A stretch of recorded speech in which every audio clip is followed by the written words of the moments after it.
Selamat siang, Ibu dan teman-teman.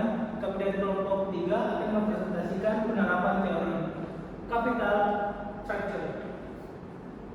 Adapun anggota kelompok kami yaitu Aisyah Modina, Indah Julia, Raden Muhammad Kini, dan saya sendiri Raden Saputra. Yang pertama yaitu adalah latar belakang. Jadi latar belakangnya yaitu yang pertama itu ada struktur modal, di mana struktur modal merupakan kombinasi antara utang dan ekuitas yang penting dalam keputusan keuangan perusahaan, yaitu dia mempengaruhi kinerja dan risiko perusahaan. Keputusan mengenai struktur modal menjadi sangat krusial karena akan berdampak langsung terhadap kemampuan perusahaan dalam mode operasional, ekspansi maupun investasi jangka panjang. Selain itu, komposisi struktur modal yang dipilih akan mempengaruhi kinerja perusahaan baik dari sisi profitabilitas, nilai perusahaan di pasar maupun efisiensi biaya modal yang harus dikeluarkan. Selanjutnya yaitu fokus penelitian. Penelitian ini fokus pada faktor-faktor penentu struktur modal perusahaan non keuangan di Malaysia dengan sampel 827 perusahaan dari 2008 hingga 2017. Perusahaan keuangan dipilih karena memiliki karakteristik keuangan yang berbeda dengan perusahaan di sektor keuangan seperti perbankan atau asuransi. Dalam penelitian ini digunakan data dari 827 perusahaan yang tercatat di Bursa Malaysia, yaitu pasar saham resmi di Malaysia. Data yang diambil mencakup periode 10 tahun mulai dari 2008 hingga 2017. Rentang waktu yang cukup panjang ini dipilih agar dapat memberikan gambaran yang lebih menyeluruh dan konsisten mengenai tren dan pola keputusan struktur modal yang diambil oleh perusahaan tersebut dalam berbagai kondisi ekonomi yang terjadi dalam periode tersebut. Selanjutnya yaitu selanjutnya kita beralih ke tinjauan pustaka atau teori penelitian. Jadi untuk jurnal penelitian ini sendiri, mari kita terdapat 3 dasar atau landasan teori mengenai kenapa bisa struktur modal perusahaan itu menjadi berdampak pada suatu perusahaan. Nah, dalam teori tinjauan pustaka ini yang kami ambil dalam jurnal penelitian itu terdapat 3. Yang pertama ada trade-off theory, yang kedua ada pecking order theory, dan yang terakhir ada agency cost theory. Nah, kita beralih dulu ke trade-off theory. Untuk ibu dan teman-teman, jadi trade-off theory itu merupakan teori di mana manfaat sebuah perusahaan akan mencapai struktur modal secara optimal apabila perusahaan tersebut mencapai titik keseimbangan antara manfaat dan juga biaya dari penggunaan hutang dalam satu perusahaan tersebut. Nah, mari kita bahas dulu tentang manfaat dari suatu trade-off teori tersebut. Yang pertama itu manfaat dari hutang itu sendiri adanya tax shield, yaitu tax shield di mana karena adanya beban bunga, makanya beban pajaknya itu semakin menurun teman-teman. Makanya beban tax shield ini bisa menjadi salah satu manfaat dari penggunaan hutang itu sendiri. Nah, namun di antara manfaat itu juga banyak juga risiko dari penggunaan biaya hutang itu teman-teman. Nah, risiko dari hutang itu juga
bebas yang besar ini apabila tidak di-handle dengan baik, maka manajer perusahaannya itu bisa menggunakan uang dari arus bebas yang besar ini, arus kas bebas besar ini untuk kepentingan pribadinya atau menggunakan untuk proyek-proyek yang tidak efisien. Nah, oleh karena itu untuk sebagai agency cost, maka diterbitkanlah utang untuk menjadi pengendali dalam konflik tersebut. Nah, karena adanya utang, manajer yang harusnya yang bisa menggunakan uang dari arus bebas itu untuk hal-hal untuk kepentingan pribadinya malah dialirkan sebagai utang demi bisa mengatur jalannya suatu struktur modal secara optimal. Next.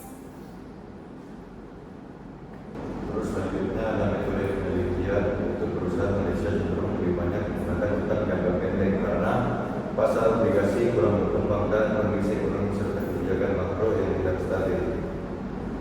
Terus selanjutnya ukuran struktur modal. Total utang bukan jangka panjang, bukan jangka pendek, dan variabel independen seperti profitabilitas dan agunan. Terus metode penelitian yang terakhir yaitu metode estimasi menggunakan GMM, sistem dua tahap dinamis untuk mengatasi masalah endogenitas, heterogenitas, dan resistensi utang. Selanjutnya adalah hasil pembahasan dari jurnal yang kami ambil. Nah, yang pertama itu dari segi profitabilitas, di mana dari segi profitabilitas itu memiliki dampak negatif terhadap penggunaan utang. Maksudnya, perusahaan yang dimiliki tadi yang memiliki profitabilitas tinggi itu cenderung lebih sedikit menggunakan utang, sehingga dampaknya negatif terhadap penggunaan utang. Ini dia sejalan dengan pecking order teori. Selanjutnya itu peluang pertumbuhan. Nah, perusahaan-perusahaan tadi ini diteliti dengan metode yang namanya Tobin's Q, yang menunjukkan bahwa perusahaan-perusahaan yang kecil dan memiliki peluang pertumbuhan yang tinggi itu cenderung tidak menggunakan utang sebagai dana buat mereka bertumbuh, yang dimana sekali sejalan dengan teori pecking order. Dan berdasarkan penelitian menggunakan Tobin's Q menunjukkan bahwa ada dampak negatif signifikan perusahaan dengan pertumbuhan yang lebih tinggi itu lebih sedikit menggunakan utang. Nah, untuk agunan dan volatilitas laba. Nah, agunan ini adalah aset-aset yang bisa digunakan untuk menjadi jaminan ketika ibu meminjam uang di bank. Untuk perusahaan-perusahaan yang memiliki banyak sekali agunan itu cenderung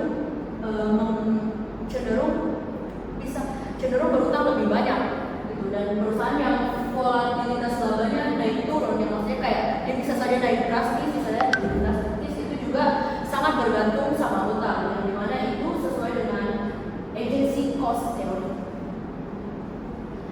Nah, selain dari volatilitas dan juga agunan, ukuran perusahaan juga dia bergantung dengan penggunaan utang, karena berdasarkan penelitian dari jurnal ini, rata-rata perusahaan yang sudah besar itu cenderung meminjam utang di bank lebih banyak, karena bank itu atau peminjam uang itu merasa bahwa perusahaan ini aman kalau kita kasihkan uang dia banyak, karena namanya sudah besar dan perusahaannya juga cenderung stabil. Nah, terus kemudian ada usia perusahaan. Nah, untuk usia perusahaan sendiri ini agak unik karena dia tidak menunjukkan adanya perbedaan yang jelas antara ukuran usia dengan penggunaan utang, sehingga hubungannya itu monotonik, yaitu utang meningkat di awal dan seiring berkurang seiring usia perusahaan.